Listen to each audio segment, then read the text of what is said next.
everybody. This is the Connection Experience with Dr. Shani. Today, I'm going to share a little bit about the blame cycle in relationships. Everybody knows it. Y'all know what I'm talking about. Where there is a person in the relationship that is chronically blaming their partner for the problems in the relationship or some unmet need, wish, or desire. The blame cycle is really toxic.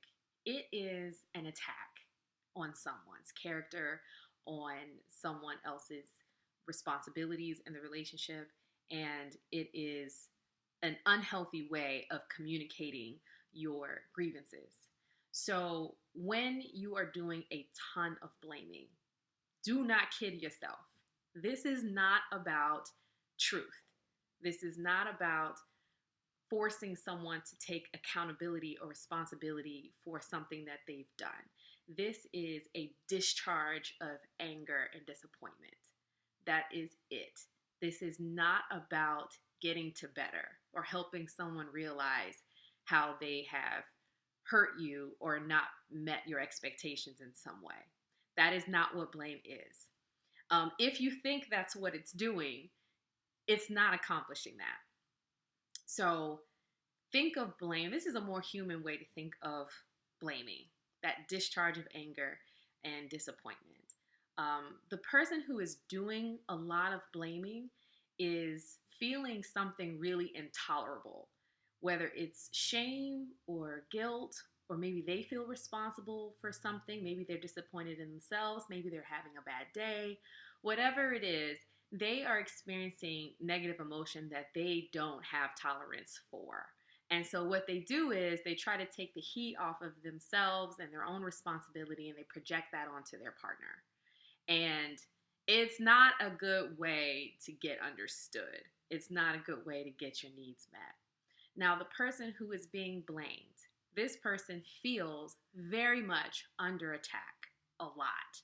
And so we've talked about this before. What you're going to get with that is a lot of defensiveness. You're not going to get accountability. You're not going to get responsibility. This person is not going to feel safe enough to be able to say, you know what? You're right. I am wrong. No, they're going to protect themselves from that discomfort of being held responsible for something that maybe wasn't even their fault. So how do you break this cycle? So two things. The person who is doing the blaming, get to the heart of the matter. What is bothering you? What is the intolerable feeling that's happening that is so distressful that you feel like you got to get it out of your body as quick as possible and put it on to somebody else just to feel alleviated of it? And think about, if it's that intolerable for you, why would you want someone else to feel that?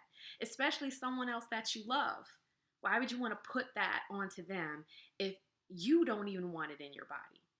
So think about that differently. Get to the heart of the matter. What is it? What is it? And then when you discover what it is, communicate that. I am scared. I am disappointed. I'm nervous. I'm anxious. I feel alone. Whatever it is, communicate that from an I place. That makes it about you and not about your partner. Even if your partner's done something wrong, there's still an experience you're trying to communicate about yourself. I am ... And that is the information they need. They can't learn about you through blame because all they're doing is protecting themselves. And they can't figure you out through that. They just got to figure themselves out. For the person who is being blamed, this is also a super uncomfortable place to be. Try not to be defensive. It is going to take all of the spirit in you to not be defensive in that moment when you're feeling under attack. Access some curiosity. Listen. Try and figure out what's going on with your partner. Give them the benefit of the doubt that they are suffering. They are in distress in that moment.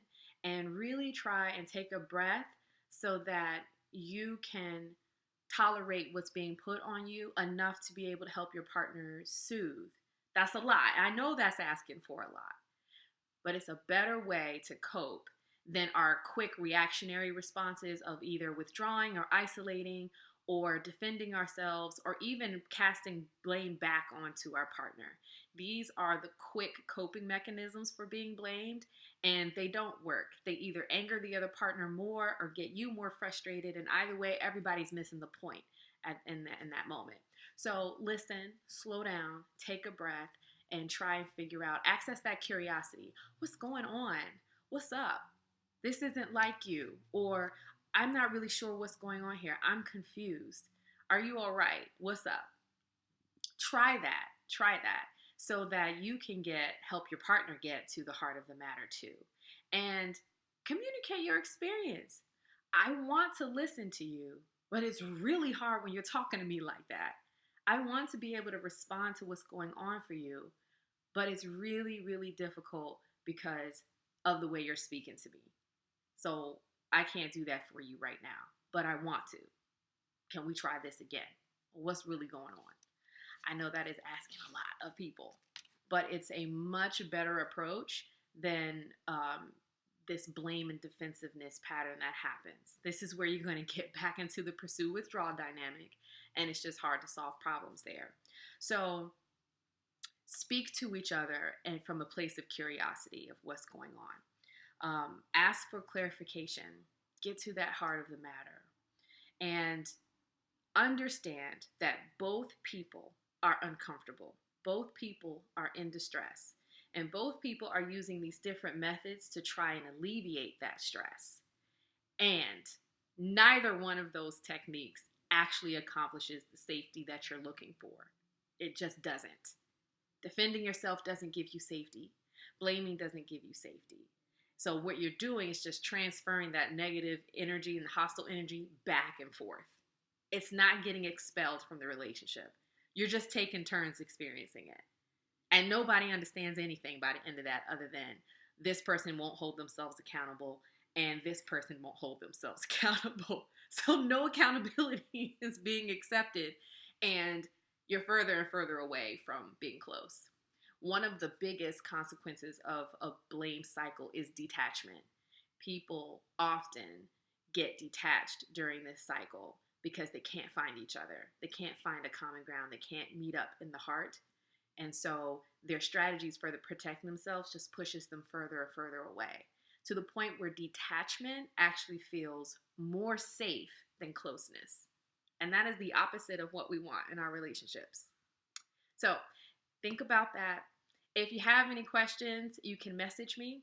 And if you are looking for couples counseling, you can find couples counselors on Psychology Today, Therapy for Black Girls, or therapytribe.com. There's tons of directories out here, but these are the ones I like the most.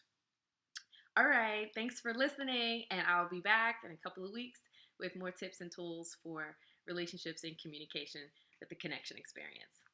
Bye.